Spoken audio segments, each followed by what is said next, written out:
Ya, pemirsa, kelompok suku anak dalam Marga Lalan kembali hadirkan 2 orang saksi pada sidang lanjutan dugaan penyerobotan lahan oleh PT BSU pada 26 Februari 2025. Dalam kesempatan tersebut, saksi yang dihadirkan merupakan pelaku sejarah asli dari kelompok suku anak dalam.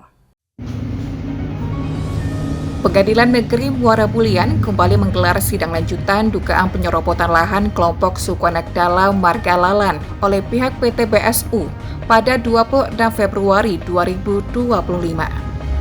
Mangku suku anak dalam Marga Lalan, Mahfud Irsyad menyampaikan, dalam kesempatan tersebut pihaknya kembali menghadirkan saksi yang berasal dari pelaku sejarah yang menetap di wilayah mereka. Hari ini kami kan menghadirkan 2 orang saksi dari warga suku anak dalam yang memang tidak terkait dengan prinsipal daripada kami Marga Gubulalan ya. Di situ salah satunya adalah orang yang memegang eksistensi lah dalam Marga Gubulalan, yaitu perihal Besale, dan dia menjelaskan bahwa selama ini ya ternyata yang dikatakan kompensasi pemberian itu bukan pemberian secara gratis ya, tapi pemberian yang diwajibkan untuk bayar kembali ya, dan tidak ada di situ berapa tahun mereka harus membayar, karena dalam di situ disebutkan misalkan dapatnya 100.000 maka 30.000 harus dibagi ke perusahaan ya. Jadi bukan merupakan ganti rugi ya, tapi hanya berbentuk kemitraan, kemudian masyarakat disuruh bayar ya. Jadi apa yang digaung-gaungkan selama ini bahwa ada penyelesaian, ternyata di dalam persidangan itu nampak jelas belum ada penyelesaiannya. Nah, untuk entitas saksi sendiri tadi ini. Sementara itu, salah seorang saksi yang hadir, Sani, mengutarakan keterangannya. Ia mengatakan selama ini kelompoknya dikenakan potongan hasil panen di lahan miliknya yang diklaim oleh PT BSU sebagai lahan kompensasi. Kami itu dulu dipublikasi. Setelah dipublikasi, yalah kami duduk lahan.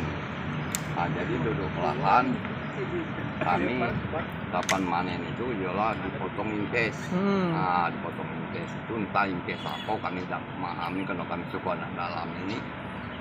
Pokoknya dipotong impes. Berapa tuh setiap panen dipotong gitu? Macam-macam juga dia. Kalau dulu berapa? Kalau dulu 100 berapa dulu? 150 ada? Sekitar itulah. Kecil. Dulu ya? Dulu. Kalau sekarang? Kalau sekarang itu karena aku tidak pernah lagi ke lahan, anak aku yang ngurusnya. Kalau aku tanya lebih dari 150 investasi.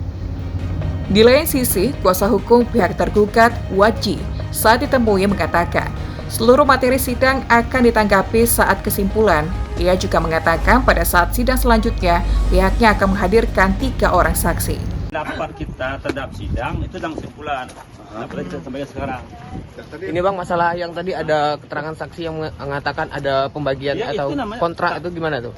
Itu namanya tanggapan dari kita. Itu dalam kesimpulan, tidak boleh sekarang.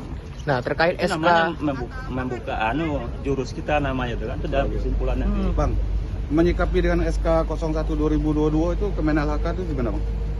Nah, itu saya bilang kalau menyangkut fakta persidangan dalam kesimpulan. Muhammad Aryuda, JEK TV melaporkan.